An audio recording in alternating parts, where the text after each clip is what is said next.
Walter Benjamin, o narrador. Considerações sobre a obra de Nikolai Leskov. Nota: Nikolai Leskov nasceu em 1831 na província de Oriol e morreu em 1895 em São Petersburgo. Por seus interesses e simpatias pelos camponeses, tem certas afinidades com Tolstói e por sua orientação religiosa com Dostoiévski.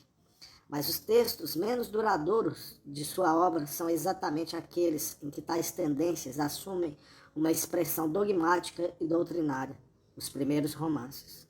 A significação de Leskov está em suas narrativas, que pertencem a uma fase posterior. Desde o fim da guerra, houve várias tentativas de difundir essas narrativas nos países de língua alemã. Além das pequenas coletâneas publicadas pelas editoras Mussarion e George Miller, devemos mencionar com especial destaque a seleção em 9 volumes da editora C.H. Beck. 1. Por mais familiar que seja seu nome, o narrador não está de fato presente entre nós em sua atualidade viva. Ele é algo de distante e que se distancia ainda mais. Descrever um Leskov como narrador não significa trazê-lo mais perto de nós, e sim, pelo contrário, aumentar a distância que nos separa dele. Visto de uma certa distância, os traços grandes e simples que caracterizam o narrador se destacam nele. Ou melhor, esses traços aparecem como um rosto humano ou um corpo de animal aparecem num rochedo para um observador localizado numa distância apropriada e num ângulo favorável. Uma experiência quase cotidiana nos impõe a exigência dessa distância e desse ângulo de observação. É a experiência de que a arte de narrar está em vias de extinção. São cada vez mais raras as pessoas que sabem devidamente narrar. Quando se pede num grupo que alguém narre alguma coisa, o embaraço se generaliza. É como se estivéssemos privados de uma faculdade que nos parecia segura e inalienável, a faculdade de intercambiar experiências. Uma das causas desse fenômeno é óbvia. As ações da experiência estão em baixa e tudo indica que continuarão caindo até que seu valor desapareça de todo. Basta olharmos um jornal para percebermos que seu nível está mais baixo que nunca e que da noite para o dia, não somente a imagem do mundo exterior, mas também a do mundo ético, sofreram transformações que antes não julgaríamos possíveis. Com a Guerra Mundial, tornou-se manifesto um processo que continua até hoje. No final da guerra, observou-se que os combatentes voltavam mudos do campo de batalha, não mais ricos, e sim mais pobres em experiência comunicável. E o que se difundiu 10 anos depois, na enxurrada de livros sobre a guerra, nada tinha em comum com uma experiência transmitida de boca em boca. Não havia nada de anormal nisso, porque nunca houve experiências mais radicalmente desmoralizadas que a experiência estratégica pela guerra de trincheiras, a experiência econômica pela inflação, a experiência do corpo pela guerra de material e a experiência ética pelos governantes. Uma geração que ainda fora à escola num bonde puxado por cavalos se encontrou ao ar livre numa paisagem em que nada permanecera inalterado, exceto as nuvens, e debaixo delas, num campo de forças de torrente e explosões, o frágil e minúsculo corpo humano. 2. A experiência que passa de pessoa a pessoa é a fonte a que recorreram todos os narradores. E entre as narrativas escritas, as melhores são as que menos se distinguem das histórias orais contadas pelos inúmeros narradores anônimos. Entre estes, existem 2 grupos que se interpenetram de múltiplas maneiras. A figura do narrador só se torna plenamente tangível se temos presentes esses 2 grupos. Abre aspas, quem viaja tem muito que contar, fecha aspas, diz o povo. E com isso, imagina o narrador como alguém que vem de longe. Mas também escutamos com prazer o homem que ganhou honestamente sua vida sem sair do seu país e que conhece suas histórias e tradições. Se quisermos concretizar esses dois grupos através dos seus representantes arcaicos, podemos dizer que um é exemplificado pelo camponês sedentário e o outro pelo marinheiro comerciante. Na realidade, esses dois estilos de vida produziram, de certo modo, suas respectivas famílias de narradores.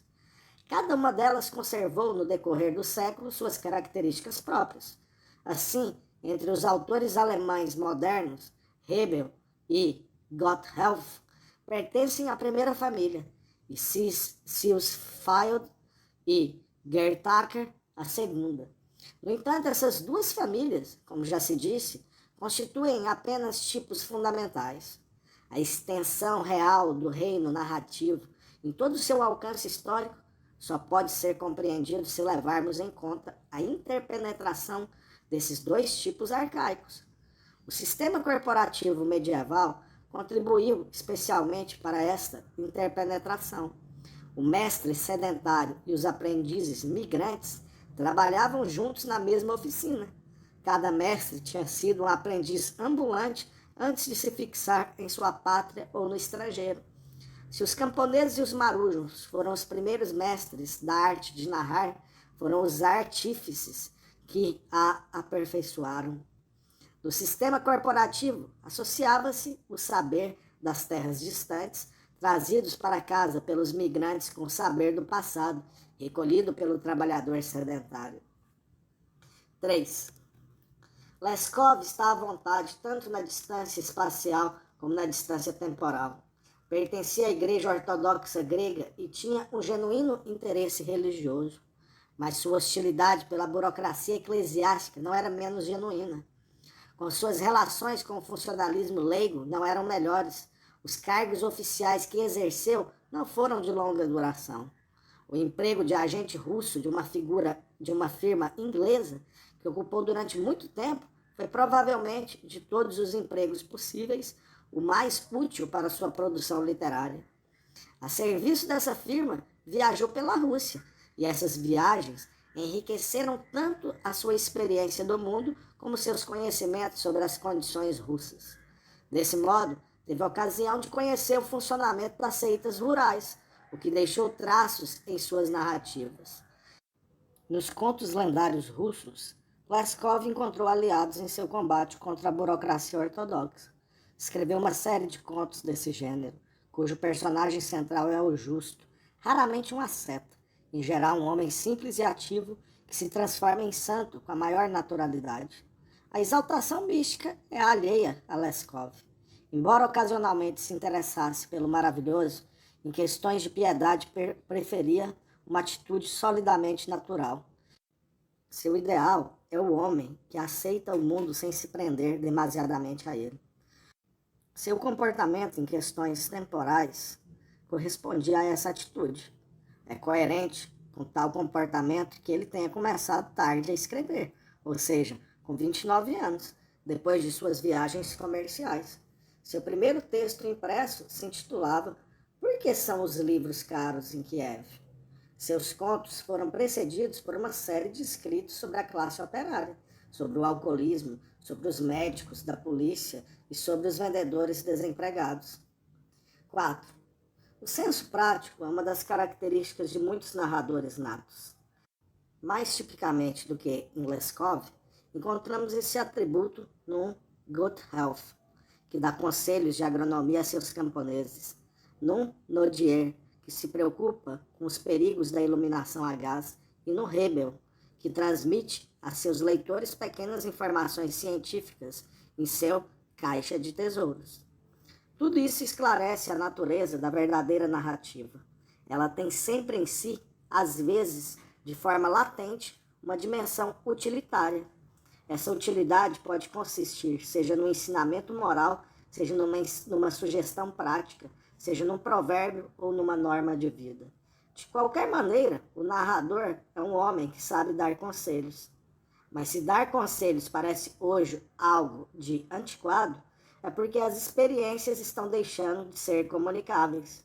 Em consequência, não podemos dar conselhos nem a nós mesmos, nem aos outros. Aconselhar é menos responder a uma pergunta que fazer uma sugestão sobre a continuação de uma história que está sendo narrada. Para obter essa sugestão, é necessário primeiro saber narrar a história, sem contar que um homem só é receptivo a um conselho na medida em que verbaliza a sua situação. O conselho tecido na substância viva da existência tem um nome: sabedoria. A arte de narrar está definhando porque a sabedoria, o lado épico da verdade, está em extinção. Porém, esse processo vem de longe. Nada seria mais tolo que ver nele um sintoma de decadência ou uma característica moderna. Na realidade, esse processo que expulsa gradualmente a narrativa da esfera do discurso vivo e ao mesmo tempo dá uma nova beleza ao que está desaparecendo, tem se desenvolvido concomitantemente com toda uma evolução secular das forças produtivas. 5. O primeiro indício da evolução que vai culminar na morte da narrativa é o surgimento do romance no início do período moderno. O que separa o romance da narrativa e da epopeia no sentido estrito é que ele está essencialmente vinculado ao livro. A difusão do romance só se torna possível com a invenção da imprensa.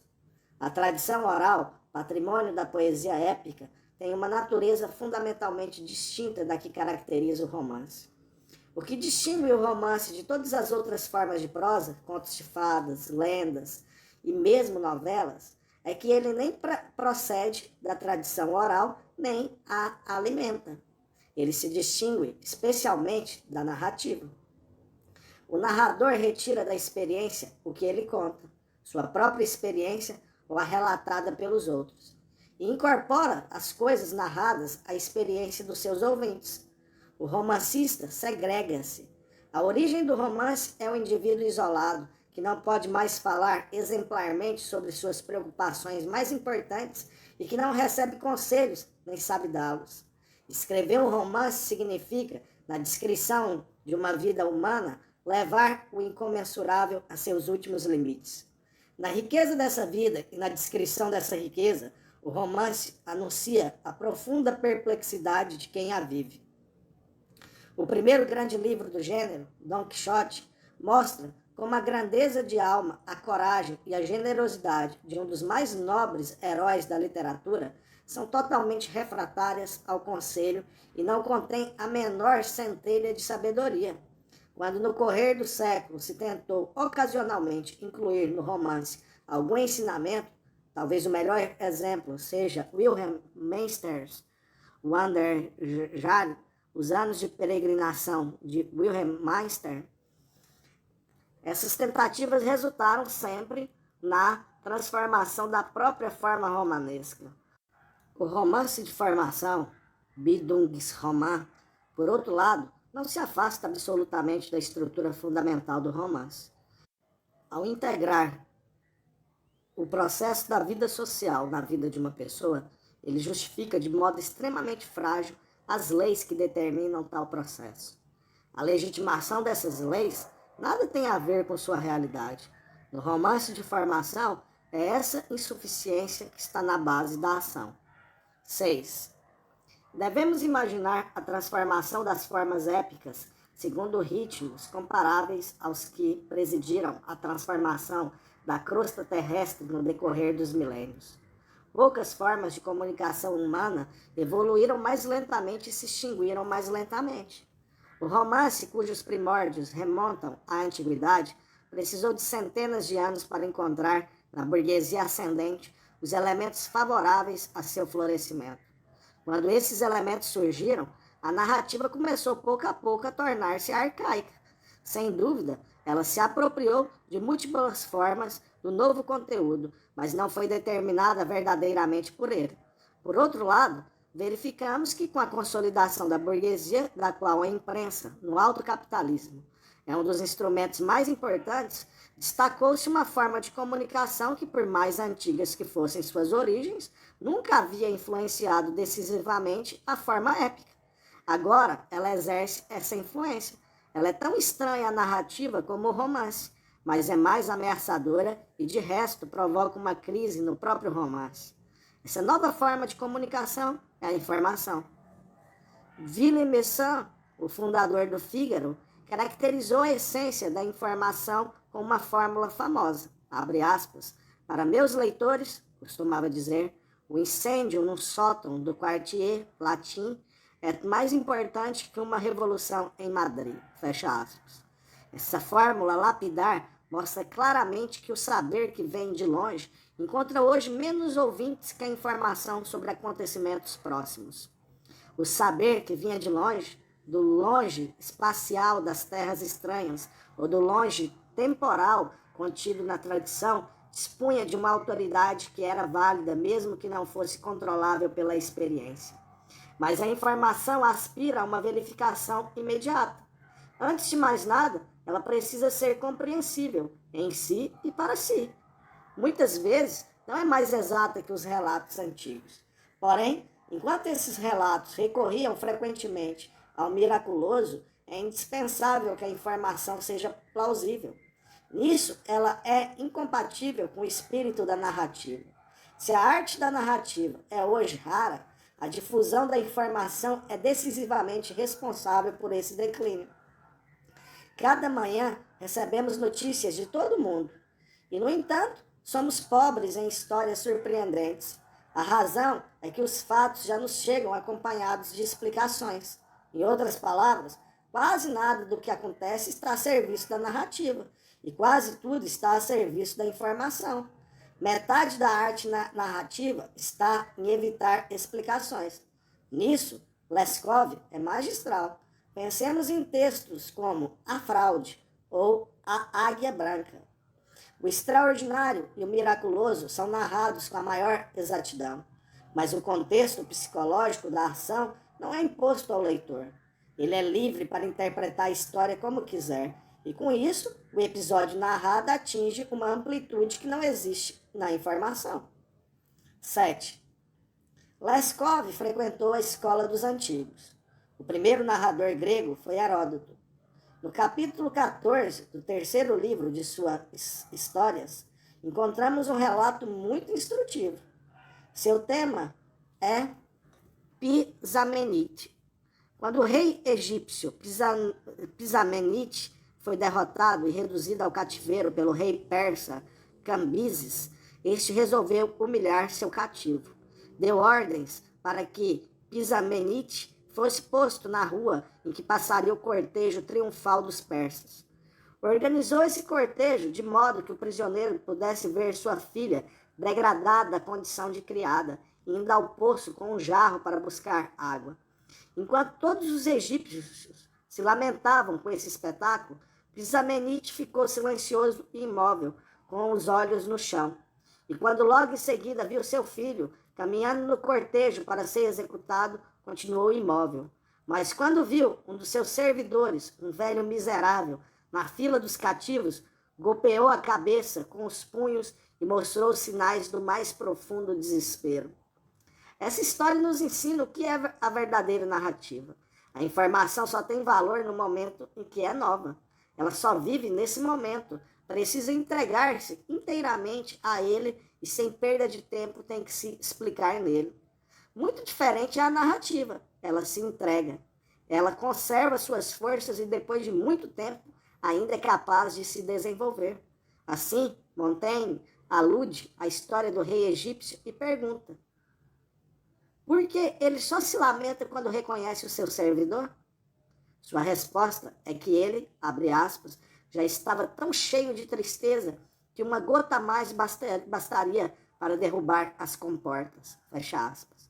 É a explicação de Montaigne, mas poderíamos também dizer, abre aspas, o destino da família real não afeta o rei, porque é o próprio destino, fecha aspas. Ou, abre aspas, muitas coisas que não nos afetam na vida nos afetam no palco, e para o rei, o criado era apenas um ator, fecha aspas. Ou, abre aspas, as grandes dores são contidas e só irrompem quando ocorre uma distensão. O espetáculo do servidor foi essa distensão, fecha aspas. Heródoto não explica nada. Seu relato é dos mais secos. Por isso, essa história do Egito antigo ainda é capaz, depois de milênios, de suscitar espanto e reflexão.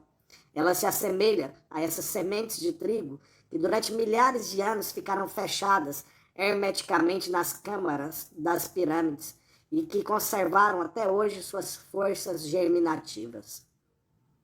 8. Nada facilita mais a memorização das narrativas que aquela sóbria concisão que a salva da análise psicológica. Quanto maior a naturalidade com que o narrador renuncia às sutilezas psicológicas, mais facilmente a história se gravará na memória do ouvinte. Mais completamente, ela se assimilará à sua própria experiência e mais irresistivelmente ele cederá à inclinação de recontá-la um dia. Esse processo de assimilação se dá em camadas muito profundas e exige um estado de distensão que se torna cada vez mais raro. Se o sono é o ponto mais alto da distensão física, o tédio é o ponto mais alto da distensão psíquica.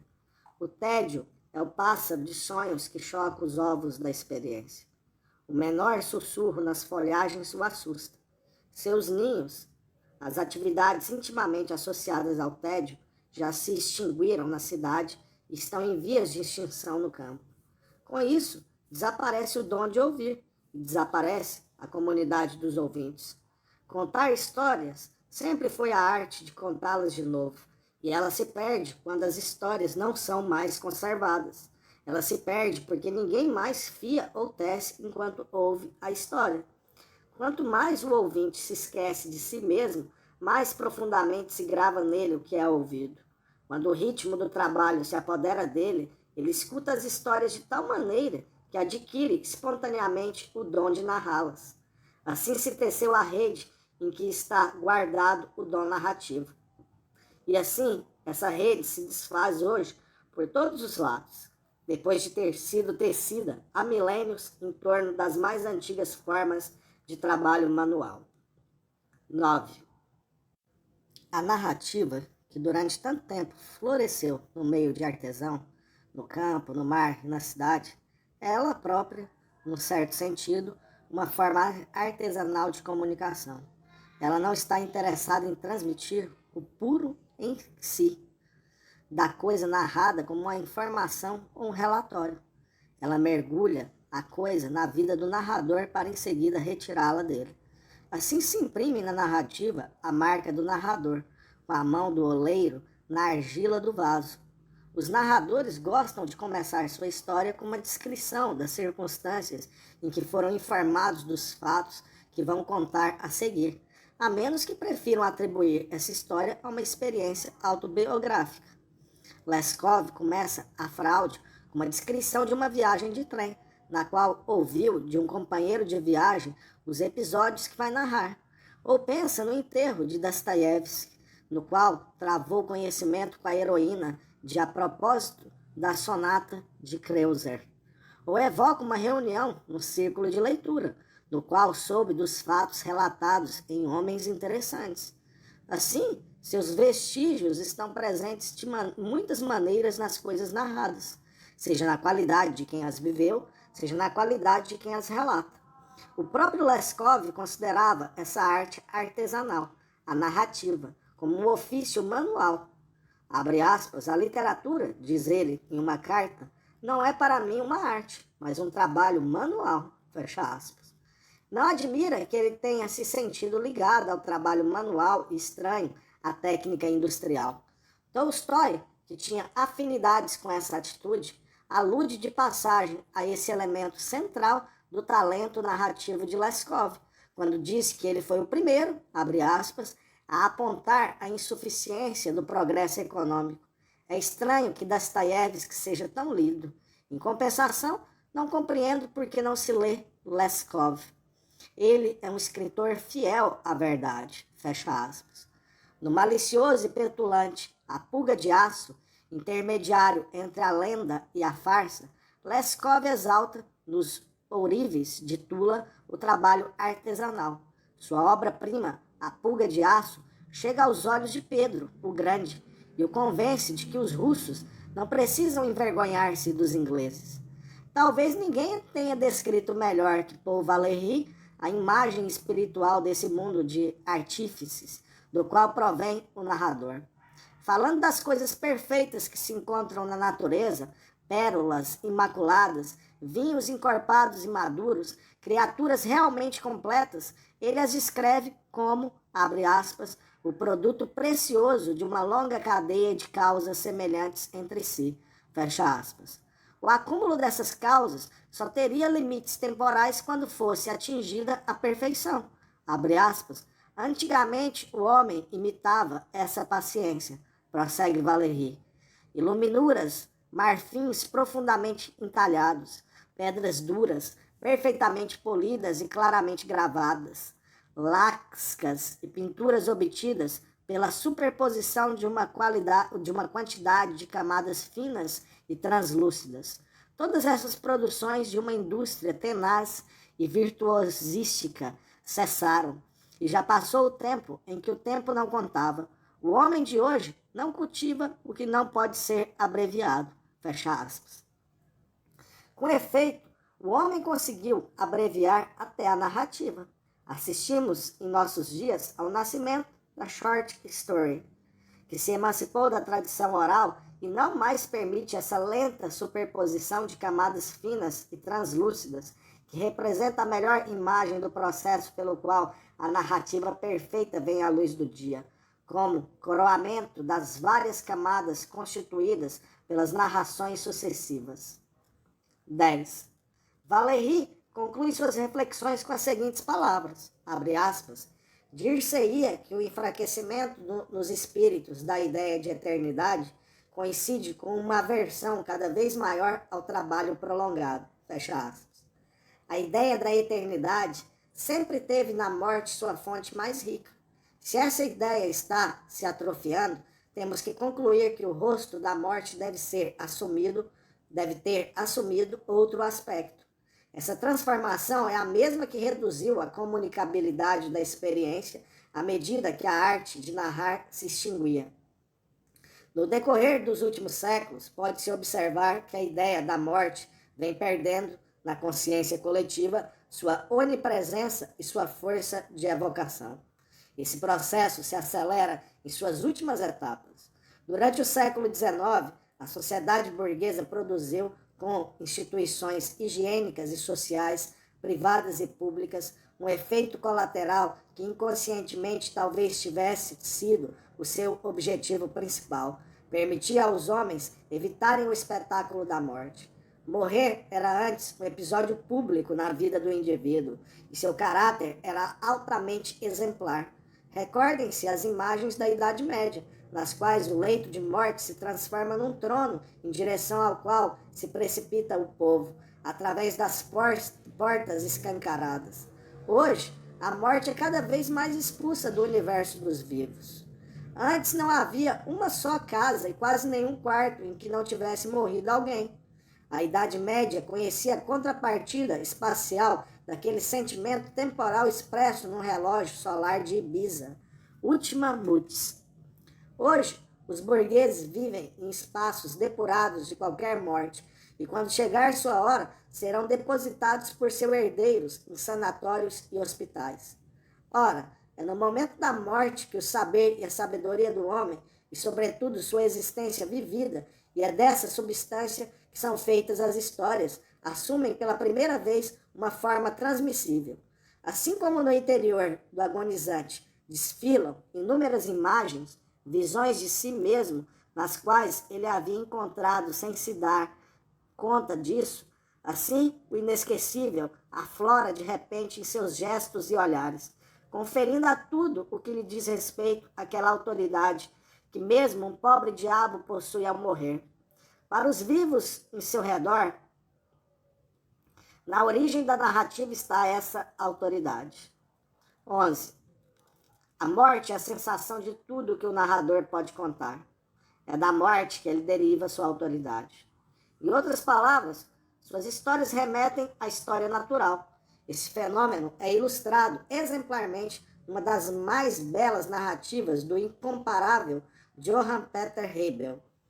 Ela faz parte do Caixa de Tesouros do amigo Renan das Famílias e chama-se Reencontro Inesperado. A história começa com o noivado de um jovem aprendiz que trabalha nas minas de Falun. Na véspera do casamento, o rapaz morre em um acidente, no fundo da sua galeria subterrânea. Sua noiva se mantém fiel além da morte e vive o suficiente para reconhecer um dia, já extremamente velha, o cadáver do noivo, encontrado em sua galeria perdida e preservado da decomposição pelo vitríolo ferroso. A anciã morre pouco depois. Ora, Hebel precisava mostrar palpavelmente o longo tempo decorrido desde o início da história. E sua solução foi a seguinte, abre aspas, entre mentes, a cidade de Lisboa foi destruída por um terremoto e a Guerra dos 7 Anos terminou, e o imperador Francisco I morreu, e a ordem dos jesuítas foi dissolvida, e a Polônia foi retalhada, a imperatriz Maria Teresa morreu, e Strunzi foi executado. A América se tornou independente, e a potência combinada da França e da Espanha não pôde conquistar Gibraltar. Os turcos prenderam o general Stein na Grota dos Veteranos, na Hungria, e o imperador José morreu também. O rei Gustavo da Suécia tomou a Finlândia dos russos, e a Revolução Francesa e as grandes guerras começaram. O rei Leopoldo II faleceu também. Napoleão conquistou a Prússia, e os ingleses bombardearam Copenhague, e os camponeses semeavam e ceifavam. O moleiro moeu, e os ferreiros forjaram, e os mineiros cavaram à procura de filões metálicos em suas oficinas subterrâneas. Mas quando no ano de 1809 os mineiros de Falun, fecha aspas, jamais outro narrador conseguiu escrever tão profundamente sua história na história natural como Hebel com essa cronologia. Leia-se com atenção. A morte reaparece nela tão regularmente como o esqueleto, com sua foice nos cortejos que desfilam ao meio-dia nos relógios das catedrais. 12. Cada vez que se pretende estudar uma certa forma épica, é necessário investigar a relação entre essa forma e a historiografia.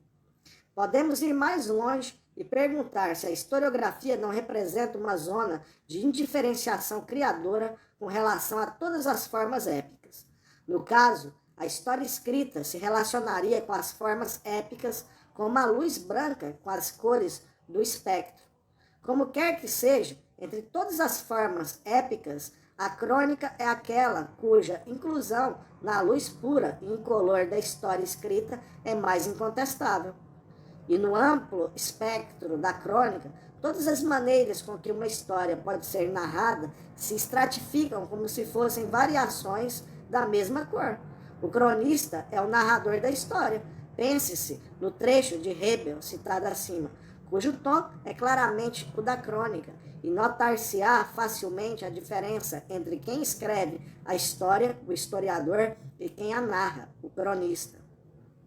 O historiador é obrigado a explicar de uma ou outra maneira os episódios com que lida, e não pode absolutamente contentar-se em representá-los como modelos da história do mundo.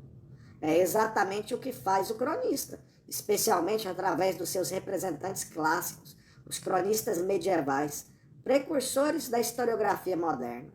Na base de sua historiografia está o plano da salvação, de origem divina, indefasável em seus desígnios, e com isso, desde o início, se libertaram do ônus da explicação verificável.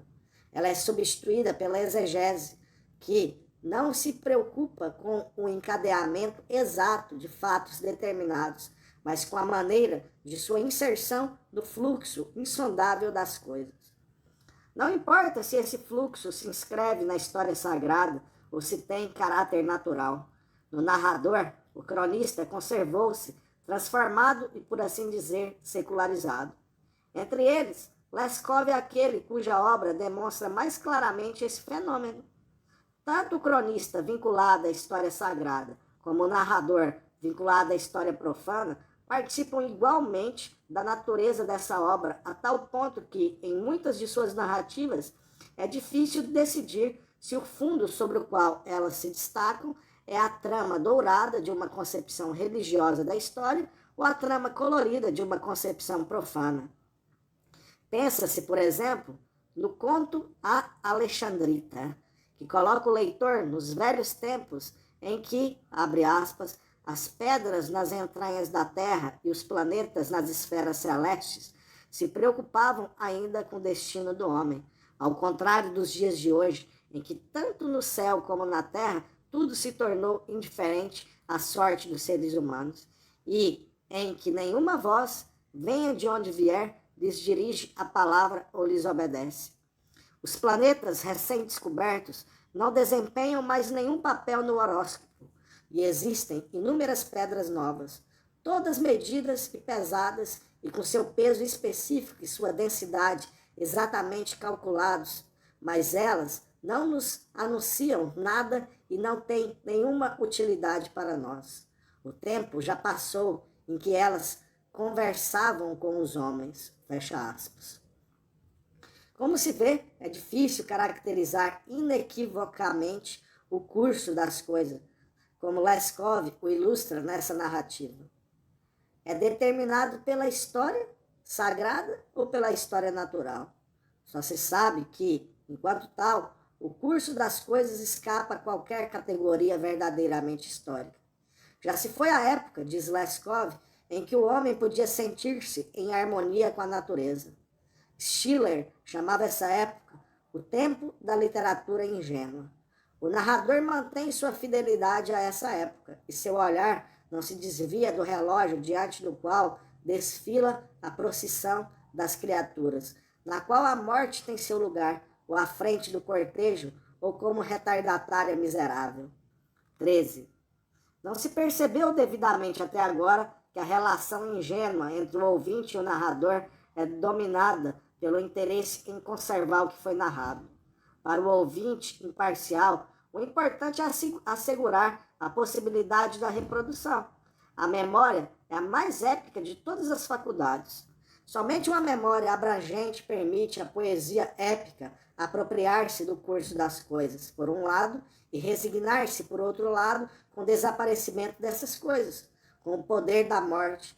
Não admira que para um personagem de Leskov, um simples homem do povo, o czar, o centro do mundo e em torno do qual gravita toda a história, disponha de uma memória excepcional. Abre aspas. Nosso imperador e toda a sua família têm, com efeito, uma surpreendente memória. Fecha aspas. Mimemosine, a deusa da reminiscência, era para os gregos a musa da poesia épica. Esse nome chama a atenção para uma decisiva guinada histórica. Se o registro escrito do que foi transmitido pela reminiscência, a historiografia, representa uma zona de indiferenciação criadora com relação às várias formas épicas, como a grande prosa representa uma zona de indiferenciação criadora com relação às diversas formas métricas, sua forma mais antiga, a epopeia propriamente dita, contém em si, por uma espécie de indiferenciação, a narrativa e o romance. Quando, no decorrer dos séculos, o romance começou a emergir no seio da epopeia, ficou evidente que nele a musa épica, a reminiscência, aparecia sob outra forma que na narrativa. A reminiscência funda a cadeia da tradição, que transmite os acontecimentos de geração em geração. Ela corresponde à musa épica no sentido mais amplo. Ela inclui todas as variedades da forma épica. Entre elas, encontra-se, em primeiro lugar, a encarnada pelo narrador. Ela tece a rede que, em última instância, todas as histórias constituem entre si. Uma se articula na outra, como demonstraram todos os outros narradores, principalmente os orientais. Em cada um deles vive uma Sherazade, que imagina uma nova história em cada passagem da história que está contando. Tal é a memória épica e a musa da narração. Mas a esta musa deve se opor outra, a musa do romance que habita a epopeia, ainda indiferenciada da musa da narrativa. Porém, ela já pode ser pressentida na poesia épica. Assim, por exemplo, nas invocações solenes das musas que abrem os poemas homéricos. O que se prenuncia nessas passagens é a memória perpetuadora do romancista, em contraste com a breve memória do narrador. A primeira é consagrada a um herói, uma peregrinação, um combate. A segunda, a muitos fatos difusos. Em outras palavras, a rememoração, musa do romance, surge ao lado da memória, musa da narrativa, depois que a desagregação da poesia épica apagou a unidade de sua origem comum na reminiscência. 14. Como disse Pascal, ninguém morre tão pobre que não deixa alguma coisa atrás de si. Em todo caso, ele deixa reminiscência, embora nem sempre elas encontrem um herdeiro.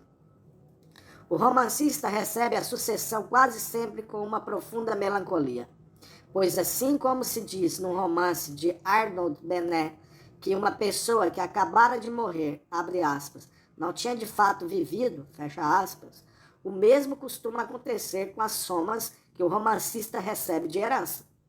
Giorgio Lukács viu com grande lucidez esse fenômeno. Para ele, o romance é, abre aspas, a forma do desenraizamento transcendental, fecha aspas. Ao mesmo tempo, o romance, segundo Lukács, é a única forma que inclui o tempo entre os seus princípios constitutivos. Abre aspas, o tempo, diz a teoria do romance, só pode ser constitutivo quando cessa a ligação com a pátria transcendental. Somente o romance separa o sentido e a vida, e, portanto, o essencial e o temporal. Podemos quase dizer que toda a ação interna do romance não é senão a luta contra o poder do tempo. Desse combate emergem as experiências temporais autenticamente épicas, a esperança e a reminiscência. Somente no romance ocorre uma reminiscência criadora que atinge seu objeto e o transforma. O sujeito só pode ultrapassar o dualismo da interioridade e da exterioridade quando percebe a unidade de toda a sua vida. Na corrente vital do seu passado, resumida na reminiscência, a visão capaz de perceber essa unidade é a apreensão divinatória e intuitiva do sentido da vida, inatingido e, portanto, inexprimível. Fecha aspas. Com efeito, o sentido da vida é o centro em torno do qual se movimenta o romance. Mas essa questão não é outra coisa que a expressão da perplexidade do leitor quando mergulha na descrição dessa vida. Num caso, o sentido da vida e no outro, a moral da história. Essas duas palavras de ordem distinguem entre si o romance e a narrativa, permitindo-nos compreender o estatuto histórico completamente diferente de uma e outra forma. Se o modelo mais antigo de romance é Don Quixote, o mais recente talvez seja a educação sentimental. As últimas palavras deste romance mostram como o sentido do período burguês no início do seu declínio se depositou como sedimento no copo da vida. Frederic e Deslauriers, os amigos de juventude, recordam-se de sua mocidade e lembram um pequeno episódio.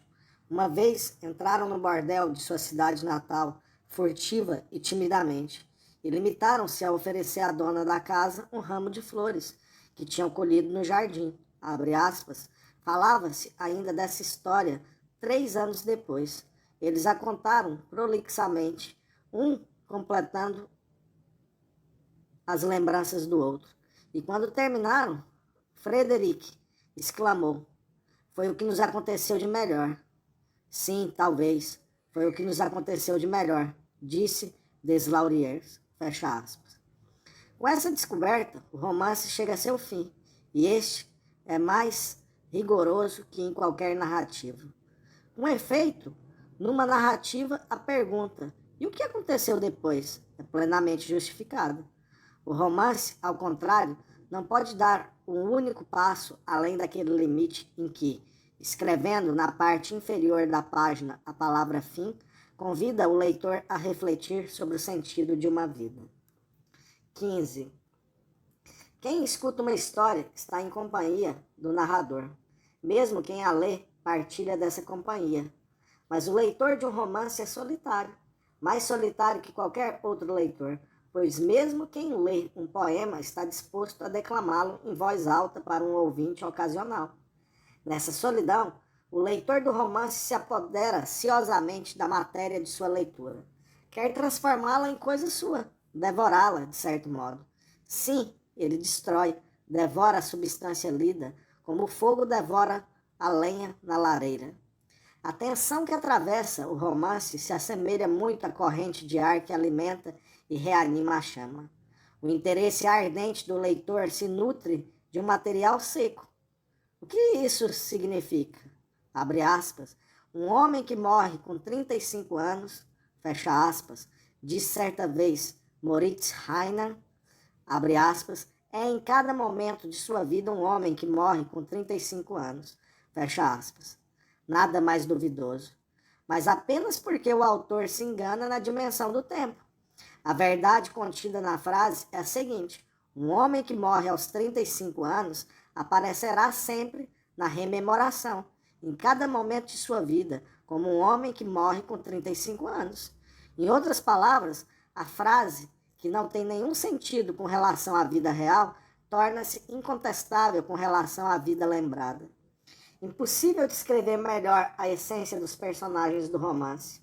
A frase diz que o sentido da sua vida somente se revela a partir de sua morte.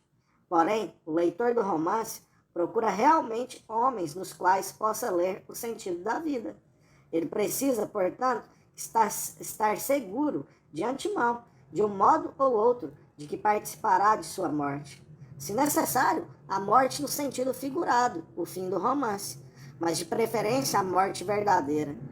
Como esses personagens anunciam que a morte já está à sua espera, uma morte determinada, num lugar determinado, é dessa questão que se alimenta o interesse absorvente do leitor. Em consequência, o romance não é significativo por descrever pedagogicamente um destino alheio, mas porque esse destino alheio, graças à chama que o consome, pode dar-nos o calor que não podemos encontrar em nosso próprio destino. O que seduz o leitor no romance é a esperança de aquecer sua vida gelada com a morte descrita no livro. 16. Segundo Gorky, abre aspas, Leskov é o escritor mais profundamente enraizado no povo e o mais inteiramente livre de influências estrangeiras, fecha aspas. O grande narrador tem sempre suas raízes no povo, principalmente nas camadas artesanais. Contudo, assim como essas camadas abrangem o extrato camponês, marítimo e urbano, os múltiplos estágios do seu desenvolvimento econômico e técnico, assim também se estratificam de múltiplas maneiras os conceitos em que o acervo de experiências dessas camadas se manifesta para nós. Para não falar da contribuição nada desprezível dos comerciantes ao desenvolvimento da arte narrativa, não tanto no sentido de aumentarem seu conteúdo didático, mas no de refinarem as astúcias destinadas a prender a atenção dos ouvintes. Os comerciantes deixaram marcas profundas no ciclo narrativo de As Mil e Uma Noites. Em suma, independentemente do papel elementar que a narrativa desempenha no patrimônio da humanidade, são múltiplos os conceitos através dos quais seus frutos podem ser colhidos. O que em Leskov pode ser interpretado numa perspectiva religiosa, parece em Hebel ajustar-se espontaneamente às categorias pedagógicas do iluminismo. Surge em Poe como tradição hermética e encontra um último asilo em Kipling, no círculo dos marinheiros e soldados coloniais britânicos. Comum a todos os grandes narradores é a facilidade com que se movem para cima e para baixo os degraus de sua experiência, como uma escada que chega até o centro da terra e que se perde nas nuvens. É a imagem de uma experiência coletiva, para a qual, mesmo o mais profundo choque da experiência individual, a morte não representa nem um escândalo, nem um impedimento. Abre aspas, e se não morreram, vivem até hoje, fecha aspas, diz o conto de fadas.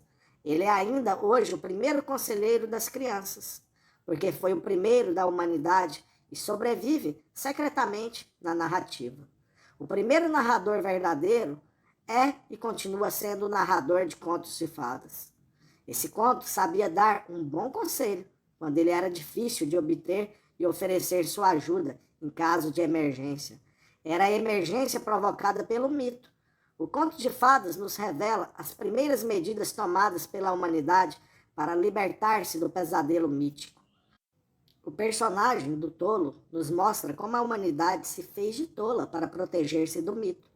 O personagem do irmão caçula mostra-nos como aumentam as possibilidades do homem quando ele se afasta da pré-história mítica. O personagem do rapaz que saiu de casa para aprender a ter medo mostra que as coisas que tememos podem ser devassadas.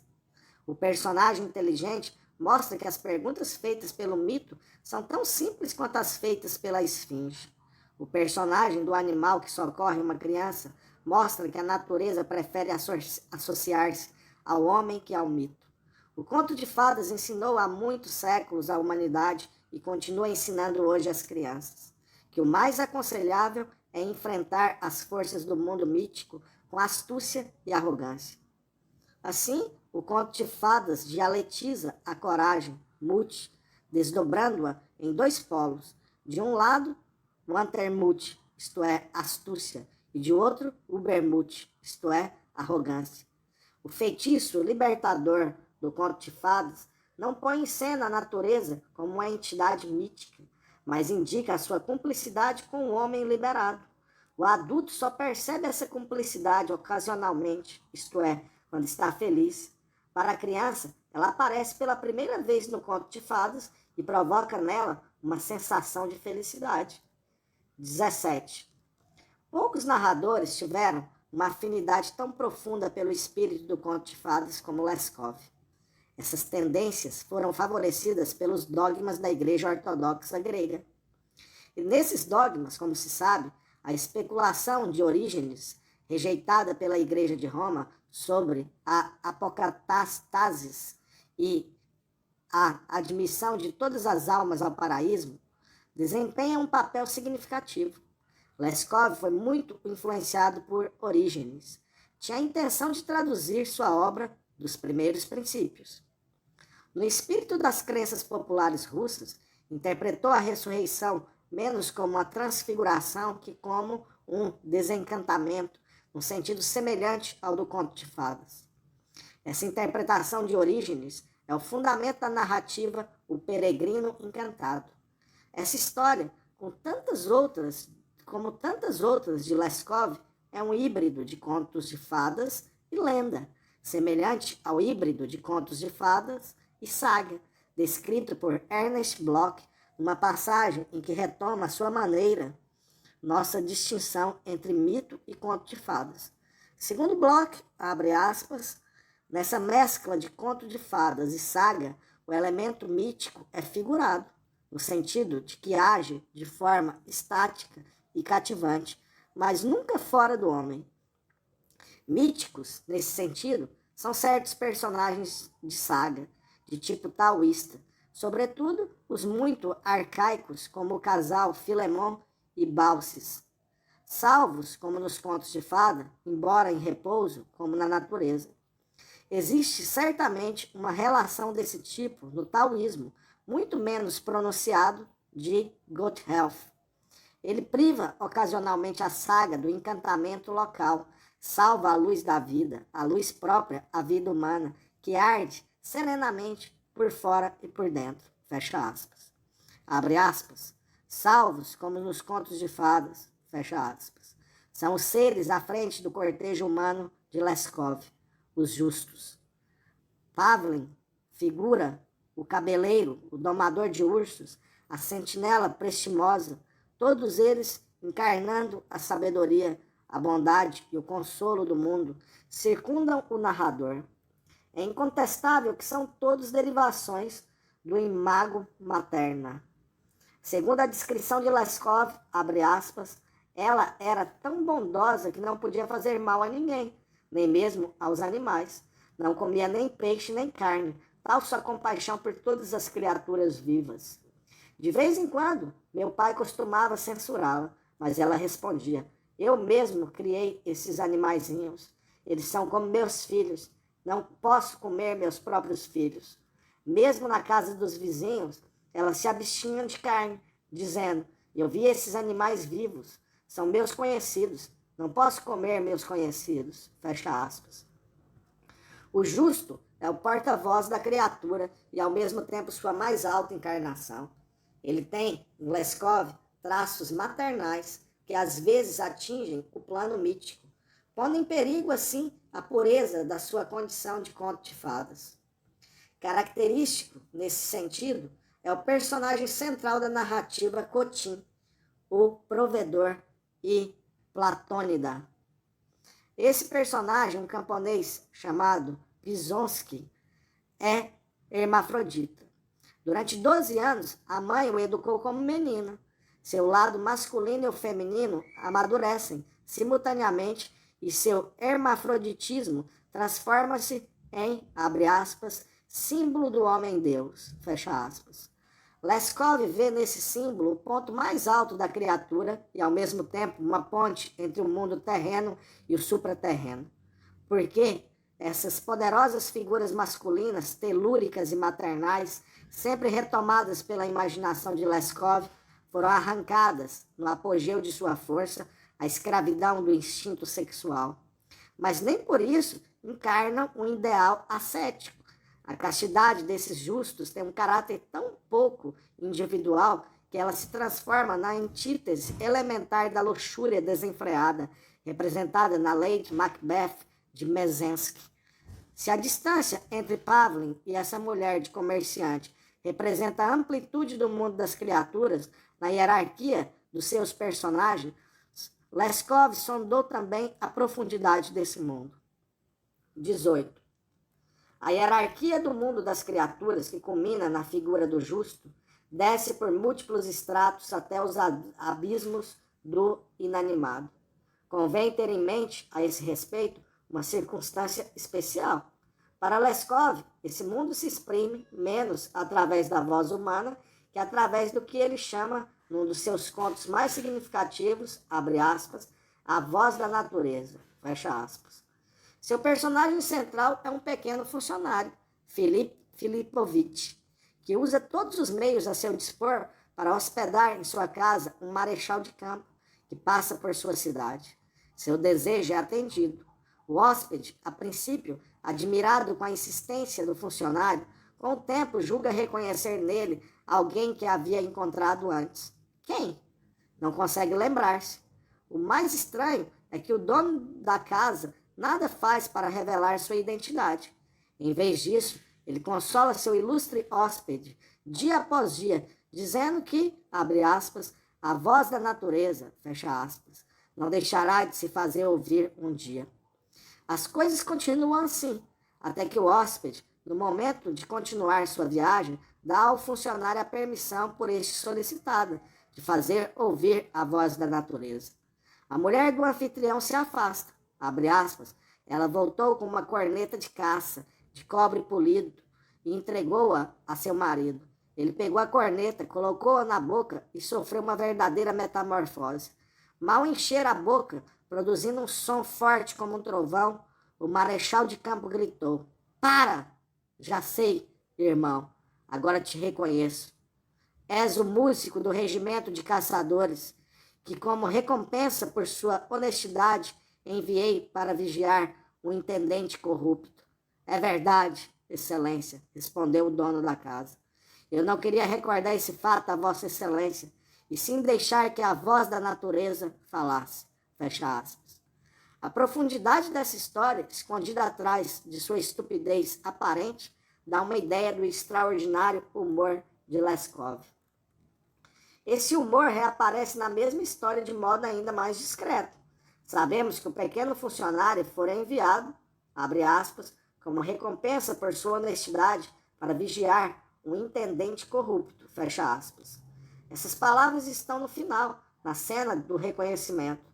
Porém, no começo da história, lemos o seguinte sobre o dono da casa, abre aspas, os habitantes do lugar conheciam o homem e sabiam que não tinha uma posição de destaque, pois não era nem alto funcionário do Estado, nem militar, mas apenas um pequeno fiscal do modesto serviço de intendência, onde, juntamente com os ratos, roía os biscoitos e as botas do Estado, chegando com o tempo a roer para si uma bela casinha de madeira. Fecha aspas. Manifesta-se assim, como se vê, a simpatia tradicional do narrador pelos patifes e malandros. Toda a literatura burlesca partilha essa simpatia, que se encontra mesmo nas culminâncias da arte. Os companheiros mais fiéis de Hebel são Zudelfrieder e Zudelreiner, e Dieter, o Ruivo. No entanto, também para Hebel, o justo desempenha o papel principal no Teatro Mundi. Mas como ninguém está à altura desse papel, ele passa de uns para outros. Ora é o vagabundo, ora o judeu avarento, ora um imbecil, que entram em cena para representar esse papel. A peça varia segundo as circunstâncias. É uma improvisação moral. Hebel é um casuísta. Ele não se solidariza por nenhum preço, com nenhum princípio, mas não rejeita nenhum, porque cada um deles pode se tornar um instrumento dos justos. Compare-se essa atitude com a de Leskov. Abre aspas, tenho consciência, escreve ele em um propósito da sonata de Krauser, de que minhas ideias se baseiam muito mais numa concepção prática da vida do que na filosofia abstrata ou numa moral elevada, mas já me habituei a pensar assim, fecha aspas. De resto, as catástrofes morais que ocorrem no universo de Leskov se relacionam com os incidentes morais que ocorrem no universo de Hebel, como a vasta e silenciosa torrente do Volga se relaciona com o riacho tagarela e saltitante que faz gritar o moinho. Entre as narrativas históricas de Leskov, existem várias nas quais as paixões são tão destruidoras como a ira de Aquiles ou o ódio de Hagen. É surpreendente verificar como o mundo pode ser sombrio para esse autor e com que majestade o mal pode empunhar o seu cetro. Obviamente, Leskov conheceu estados de espírito em que estavam muito próximos de uma ética antinomística, e esse é talvez um dos seus poucos pontos de contato com Dostoiévski. As naturezas elementares dos seus contos dos velhos tempos vão até o fim em sua paixão implacável. Mas esse fim é justamente o ponto em que, para os místicos, a mais profunda abjeção se converte em santidade. 19. Quanto mais baixo Leskov desce na hierarquia das criaturas, mais sua concepção das coisas se aproxima do misticismo. Aliás, como veremos, há indícios de que essa característica é própria da natureza do narrador. Contudo, poucos ousaram mergulhar nas profundezas da natureza inanimada, e não há muitas obras na literatura narrativa recente nas quais a voz do narrador anônimo, anterior a qualquer escrita, ressoe de modo tão audível como na história de Leskov, a Alexandrita. Trata-se de uma pedra semi-preciosa, o piropo. A pedra é o extrato mais ínfimo da criatura, mas para o narrador ela está imediatamente ligada ao extrato mais alto. Ele consegue vislumbrar nessa pedra semi-preciosa o piropo, uma profecia natural do mundo mineral e inanimado, dirigida ao mundo histórico, na qual ele próprio vive. Esse mundo é o de Alexandre II.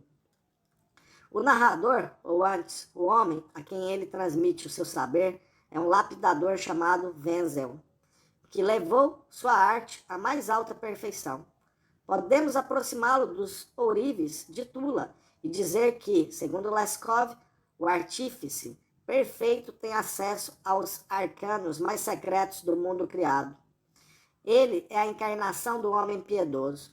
Leskov diz o seguinte desse lapidador, abre aspas, ele segurou de repente a minha mão, na qual estava o anel com a Alexandrita, e como se sabe, emite um brilho rubro quando exposta a uma iluminação artificial, e gritou, olhe, ei-la aqui, a pedra russa, profética, ó siberiana astuta. Ela sempre foi verde como a esperança e somente à noite assume uma cor de sangue. Ela sempre foi assim, desde a origem do mundo, mas escondeu-se por muito tempo e ficou enterrada na terra. E só consentiu em ser encontrada no dia da maioridade do czar Alexandre, quando um grande feiticeiro visitou a Sibéria para achá-la, a pedra, um mágico. Que tolice o senhor está dizendo, interrompi-o. Não foi nenhum mágico que achou essa pedra, foi um sábio chamado Nerdeskjold. O mágico, digo-lhe eu, um mágico, gritou Wenzel em voz alta. Veja que pedra, ela contém manhãs verdes e noites sangrentas. Esse é o destino do nobre czar Alexandre. Assim dizendo, o velho Wenzel voltou-se para a parede, apoiou-se nos cotovelos e começou a soluçar.